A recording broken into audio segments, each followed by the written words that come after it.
I'll just ask you, did you brief President Obama on any calls involving Michael Flynn? I'm not going to get into either that particular case, that matter, or any conversations I had with the president, so I can't answer that. Well, Director Comey, there's been some speculation this morning on motive. I'm not all that interested in motive. First of all, it's really hard to prove. Secondarily, you never have to prove it. But I get that people want to know. I get the jury always wants to know why. I think you and I can agree there are a couple of reasons that you would not have to unlawfully, feloniously disseminate classified material. It certainly wasn't done to help an ongoing criminal investigation because you already had the information, didn't you? Again, I can't answer in the context of this particular matter. How about in theory? Is there something a reporter would have access to that the head of the FBI would not? It's hard for me to answer. I would hope not when it relates to the I would FBI's hope not too, since it's part of our surveillance programs. I would hope that you had access to everything as the head of the world's premier law enforcement agency. I would hope that you had it all. So if you had it all, the motive couldn't have been to help you because you already had it. And Admiral Rogers, the motive couldn't have been to help you because you already had it. So in the universe of possible motives for the felonious dissemination of classified material, we could rule out wanting to help the intelligence communities and the law enforcement communities. Those are two motives that are gone now. That leaves some more nefarious motives. Is the investigation into the leak of classified information, has it begun yet? I can't say because I don't want to confirm that that was classified information. Well, I don't want to quarrel with you, Director Comey, and I do understand that you cannot ordinarily confirm or deny the existence of an investigation.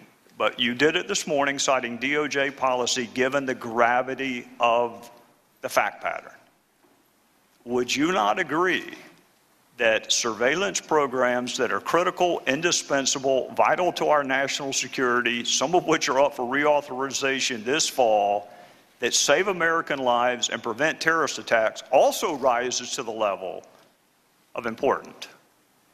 I think those programs are vital, and leaks of information collected pursuant to court order under those programs are terrible, and as I said in my opening statement, should be taken very, very seriously. What I don't ever want to do is compound what bad people have done and confirm something that's in the newspaper, because sometimes the newspaper gets it right.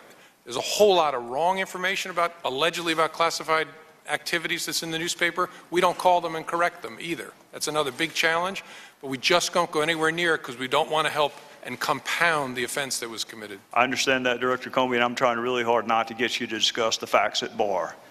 But some of the words that appeared in this public reporting include the word transcript, which has a very unique use in the matters that you and I are discussing this morning. That is a very unique use of that word. Wiretap has a very specific meaning. The name of a U.S. citizen that was supposed to statutorily be protected is no longer protected. So some of this reporting, let's assume 90% of it is inaccurate. That other 10% is still really, really important. And to the extent that you can rely on the dates in either the Washington Post or the New York Times, we are talking about February of this year is when the reporting first took place. So we're a month and a half or 2 months into something that you and I agree is incredibly important and also happens to be a felony. So I'm just simply asking you to assure the American people, you've already assured them you take it really seriously. Can you assure them that it is going to be investigated? I can't, but I hope people watching know how seriously we take leaks of classified information. But I don't want to confirm it by saying that we're investigating it. And I'm sorry I have to draw that line. I just think that's the right way to be. Well, I'm not going to argue with you, Director Comey, but it is, we're going to discuss a lot of important things today. Whether Russia attempted to influence our democratic process is incredibly important. Whether they sought to influence it is a separate analysis, incredibly important. The motive behind that interference and influence, incredibly U.S. response, incredibly important. Some of that may rise to the level of a crime. Some of it does not rise to the level of a crime. One thing you and I agree on is the felonious dissemination of classified material most definitely is a crime. So I would ask you, and I understand some of the procedures that you are up against, I would humbly ask you to seek authority from whomever you need to seek authority from. Because I'm going to finish the same way I started. This is an agreement between the American people and its government. We, the American people, give certain powers to government to keep us safe. And when those powers are misused, and the motive is not criminal investigations or national security, then I'll bet you my fellow citizens are rethinking their side of the equation. Because that U.S. citizen could be them next time. It could be you. It could be me. It could be anyone, until we start seriously investigating and prosecuting what Congress thought was serious enough to attach a 10-year felony to. With that, I would yield back, Mr. Chairman. Can I just add a response to what you said? I agree with you, Mr. Gowdy. Two things folks at home should know.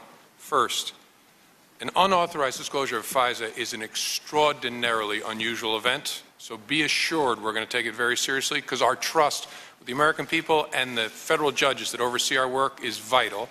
And second, that this conversation has nothing to do with 702. Folks often mix them together. 702 is about targeting non-U.S. persons overseas.